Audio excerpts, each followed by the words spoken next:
दोस्तों बिहार में भारतीय रेलवे लगातार नए नए ट्रैक बिछाने का काम करती जा रही है, जिसमें आज की रिपोर्ट में मैं आपको बताऊंगा कि बिहार में फिर से 2 नई रेल लाइन परियोजना को भारतीय रेलवे ने मंजूरी दे दी है।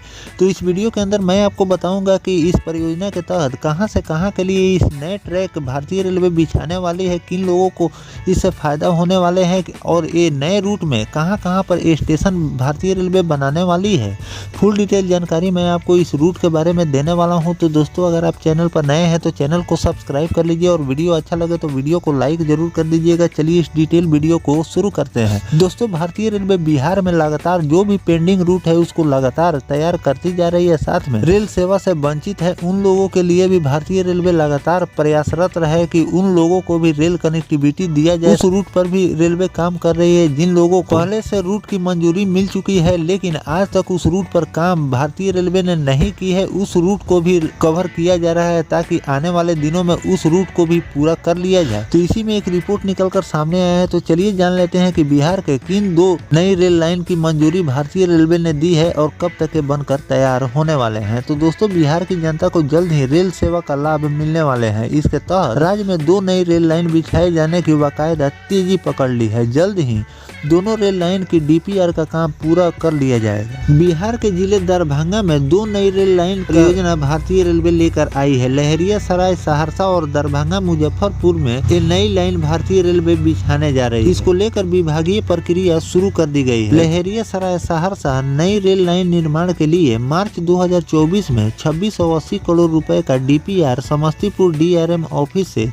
रेलवे बोर्ड को भेजा गया, जिसे अस्वीकृत कर दिया गया था। मीडिया वेबसाइट के अनुसार बोर्ड ने डीपीआर को अधिक राशि बताते हुए कटौती पर डीपीआर तैयार करने को कहा। उसी के आधार पर पूर्व के बजट में 20% की कटौती कर 2144 करोड़ रुपए का नया डीपीआर तैयार किया गया। काम अंतिम चरण में है। समस्तीपुर मंडल के मुख्य कार्यपालक अभियंता विनोद कुमार ने इसकी पुष्टि करते हुए कहा कि बोर्ड में कम से कम राशि में डीपीआर बनाने का कहा गया है। रेलवे बोर्ड के निर्देश के मुताबिक कंसल्टेंट एजेंसी नए सिरे से डीपीआर तैयार करने में जुटी हुई है। संभावना जताई जा रही है कि जल्द ही डीपीआर तैयार कर रेलवे बोर्ड के पास भेजा जाएगा। 98.250 किलोमीटर लहरियासराय सहरसा नई रेल लाइन निर्माण को लेकर पटना की एक एजेंसी ने 12 बड़े और 78 छोटे 3 रोड ओवर ब्रिज और 85 अंडरपास बनाने की जरूरत का जिक्र किया। नए डीपीआर में बड़े पुलों की संख्या 10 और छोटे पुलों की संख्या 65 कर दी गई है। तीनों रोड ओवर ब्रिज और 85 अंडरपास बनाने में भी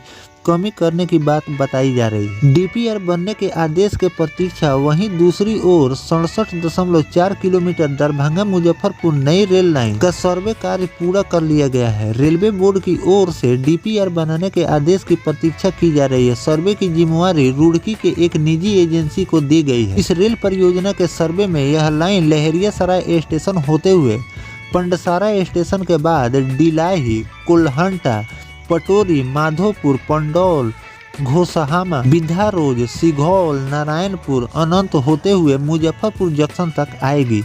इस नए रेलखंड की दूरी 67.4 किलोमीटर होगी। सर्वे रिपोर्ट में इस नए रेलखंड पर 10 स्टेशन बनाने का भी प्रस्ताव रखा गया है। इस रूट पर निर्माण कार्य 2378 करोड़ रुपए की लागत आएगी। इसमें 27 क्रॉसिंग और 6 रेल पुल बनाए जाएंगे। तो इस तरह से भारतीय रेलवे 2 रूटों का सर्वे कर रही है और इस पर बहुत जल्द काम रेलवे शुरू करने वाली है, क्योंकि डीपीआर थोड़ा ज्यादा भेजा गया था। अब उसमें कटौती करके पैसे में कुछ कटौती किया जा रहा है और इस पर बहुत जल्द नया डीपीआर तैयार होकर जिसके बाद इस रूट पर काम शुरू हो जाएगा, जिसमें आपको 10 नए रेलवे स्टेशन का निर्माण रेलवे करने वाली है और साथ में कई पुल पुलियों का भी निर्माण इसमें करने हैं। और इस पर काम जो भी शुरू होगा और जैसी भी जानकारी इस रिपोर्ट के अंदर आएगी वो भी जानकारी मैं आपको इस रूट के बारे में देता रहूंगा। फिलहाल दोस्तों जो भारतीय रेलवे इन दोनों बिहार के रूट पर काम शुरू करने जा रही है, तो इस पर आपकी क्या राय है कमेंट सेक्शन में जरूर बताइएगा। किन नए रूट पर रेलवे को काम करनी चाहिए जिन लोगों को रेल कनेक्टिविटी मिले, आज तक उन लोगों को रेल कनेक्टिविटी नहीं मिली है, ये भी कमेंट करके जरूर लिखिएगा। मिलते हैं किसी नेक्स्ट टॉपिक कोई नई जानकारी के साथ। तब तक अपने भाई को दीजिए इजाजत। जय हिंद, जय भारत, वंदे मातरम।